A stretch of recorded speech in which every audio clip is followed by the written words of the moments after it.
the amount of experience that AJ has gained over the last 4 years can be used for the up-and-coming talents like she kind of used with Paige in their program following WrestleMania 30. Paige debuted.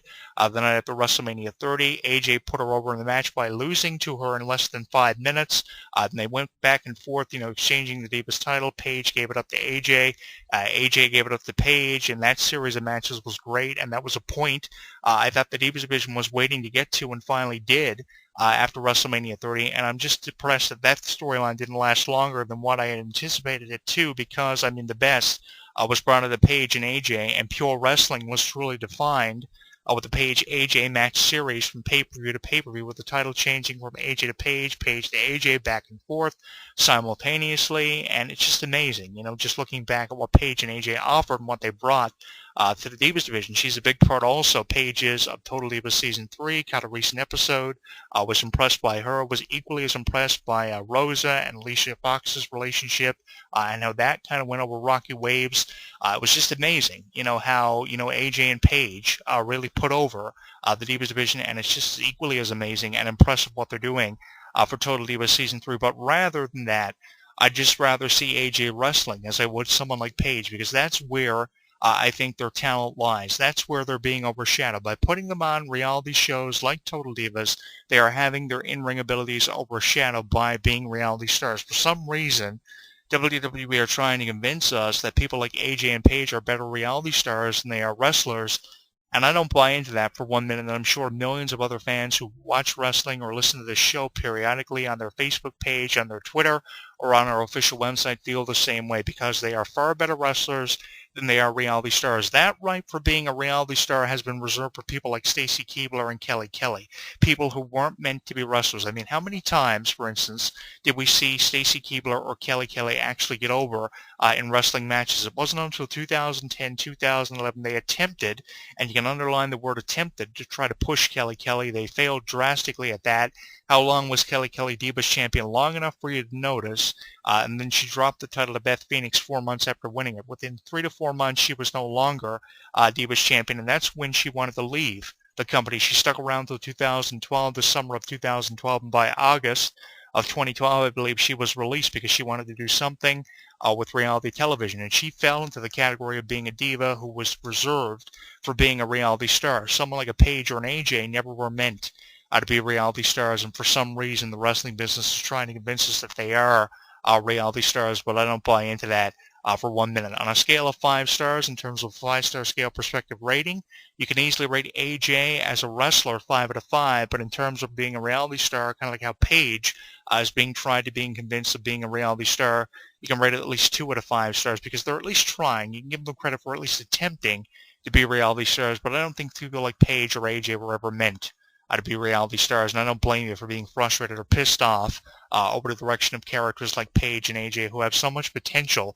And especially after being voted as Diva of the Year for 2014, you would expect more from AJ, especially how many fans she has out there, millions of fans. I don't care how many followers Rosa Mendez gets on Twitter for a wardrobe malfunction of 25,000 a night or 25,000 every day of a 7-day week.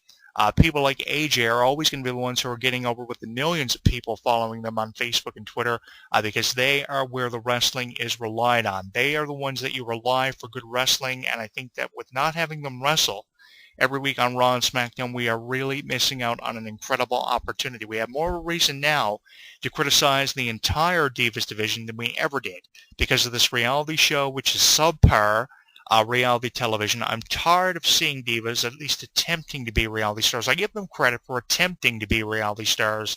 I just don't think that some of them are cut out for reality television. I'd rather watch Donnie and Jenny and their subpar reality show, or Keeping Up with the Kardashians, before I'd ever watch something like that. I'd rather watch reruns of Newlyweds with Nick and Jessica than watch Total Divas, because I'm just tired of seeing the same thing being repeated week after week after week. If it's not a new episode of Total Divas, it's a rerun of Total Divas. If it's not a rerun of Total Divas, it's some new episode that we don't care for. How many people out there actually care about the relationship between Ava Marie and her husband Jonathan, and how Jonathan wants to have kids less than 6 months after being married? Who really cares about that. In my opinion, that is absolutely ridiculous. That's subpar reality television. That's not where ratings are. And I mean, he should respect the feelings of Ava, who doesn't want to have kids. She wants to maintain an image as a WWE diva. She wants to get her career off the ground. And it's so early in her career to be having kids and so early in her marriage. I mean, they really need to establish a ground rule with that. And they really need to sit back and put their lives into perspective and ask themselves if they really want this kind of thing. Not so much Ava, but Jonathan really needs to step back a little bit and give her some slack. Cut her some slack and give her a break. Give her time to breathe and put her life into perspective, which is something he's not allowing her to do. And in my mind, that makes him an absolute jerk, and that's the only way of defining him at this point. Next week on Total Divas, just to give you a sneak peek, they're going to exemplify the emotions that are running at an all-time high in the relationship of Ava and Jonathan. I don't know what that's going to do for the ratings of the TV series, but that's what they're going to take a look at. It seems like every week, week in and week out, they're fighting, and I'm tired of it. And that's really what's making Total Divas nothing but subpar reality television. I don't care how many times they put it over for winning awards. It's just getting more ridiculous as the weeks go by. And I don't blame bloggers for being critical of this show. I don't blame people for rather watching shows like Keeping Up with the Kardashians or Donnie and Jenny because they are more entertaining reality shows. I don't blame you for watching Carmen and Dave Till Death Do Us Part reruns or reruns of Newlyweds with Nick and Jessica like I do. Because those are the good reality shows. Shows that are reality TV, or at least trying to be convinced for being reality television, are not where reality television is supposed to be. This is not a point I want to see reality television at. I don't want to see divas turned into reality stars who aren't meant to be reality stars. I mean, I respect the idea of divas being former runway models like Rosa in the Czech Republic. I respect the interests and the minds of these divas for at least attempting it, but I mean, they were never meant to be reality stars, and I can't blame you for being criticizable towards it like I am choosing to be. It's just subpar reality television that was never meant to be and should have never been. I mean, the E! Network can get ratings from somewhere else. They don't need 5, 6, 7, 8, whatever the case may be, seasons of Total Divas, because it's just being reviewed more critically as the weeks go by. And who really cares for some of the angles being looked at? Who really cares about the relationship between Nikki Bella and John Cena? Who really cares that Brie Bella and Daniel Bryan Danielson are engaged and eventually went on to be married 5 days after WrestleMania? Nobody really cares about that. Nobody cares about John Cena and Daniel Bryan being on Total Divas.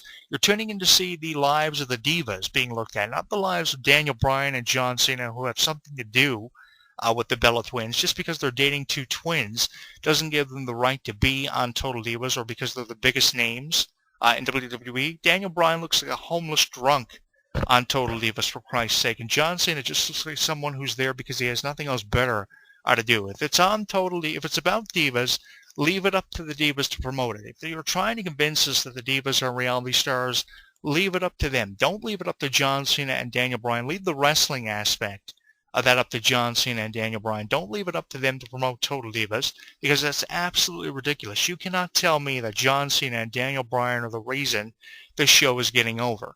The reason the show is getting over is because the divas are at least attempting to be reality stars, and you have to kind of give them credit. You're kind of left in a position to give them credit, but really, at the end of the day, who cares about Jonathan's pressuring Ava Marie? I care about it so much because I don't think Ava should be put in that kind of situation. It's absolutely ridiculous. All he minds is football teams and having children, pumping them out left and right. It's absolutely ridiculous, and it's just atrocious what reality television is trying to convince the being when it comes to Total Divas. And I think that we really need to step back and put this show into perspective and just, come to a conclusion that many of us may not want to come to, but it's the realization of how Total Divas is just subpar reality television, and we need people like AJ and Paige back where they are meant to be, in the Divas division, wrestling all the time, competing for championships, because 6 months ago, AJ and Paige were the definition of pure wrestling. Whatever happened to pure wrestling in the Divas division, I don't know. It was replaced seemingly by adequate concepts like reality television, which is subpar reality TV, which there's absolutely no need of. Hurry back, AJ. You're missed, and you'll be missed for however long you're gone, especially after winning the award of 2014 Diva of the Year on the WWE app, which has been downloaded over 15 million times. Had to get that in there. Wouldn't you expect more out of a diva who just won the award for 2014 Diva of the Year? I don't know about you, but I certainly am expecting more, and I've been let down more than enough with AJ being one of the latest cast members of Total Divas Season 3, which, by the way, you can catch new episodes of every Sunday on E! As part of the all-new E! Winter lineup. Check the official website of the E! Network for time and availability in your area to catch new episodes along with reruns in case you missed any of Total Divas Season 3, as if you're missing out on a lot, you're not really. If you're missing